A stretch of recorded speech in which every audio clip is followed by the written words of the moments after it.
வணக்கம். தமிழர் செய்திகளுக்காக அட்சயா. கும்மிடிப்பூண்டியில் வடகிழக்கு பருவமழையால் அறுவடைக்கு தயாராக இருந்த 2500 ஏக்கருக்கும் மேற்பட்ட நெற்பயிர் சேதம் இழப்பீடு வழங்க தமிழக அரசுக்கு விவசாயிகள் கோரிக்கை. திருவள்ளூர் மாவட்டம் கும்மிடிப்பூண்டியில் 32,000 ஏக்கர் பரப்பளவில் நெல் சாகுபடி செய்யப்பட்டு வருகிறது.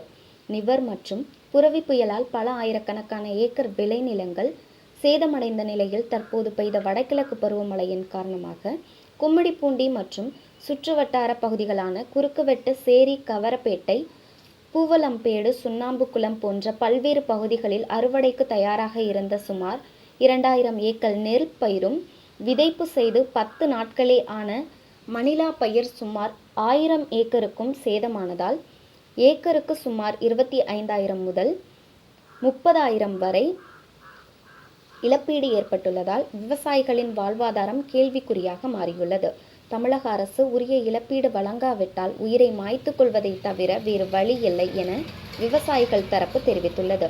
எனவே வேளாண் துறை அதிகாரிகள் சேதமான நெற்பயிர்களை ஆய்வு செய்து உரிய இழப்பீடு மற்றும் நெல் பயிர் காப்பீடு வழங்க வேண்டும் என மாவட்ட நிர்வாகத்திற்கு விவசாயிகள் தரப்பிலும் விவசாய சங்கத்தின் தரப்பிலும் வேண்டுகோள் விடுக்கப்பட்டது.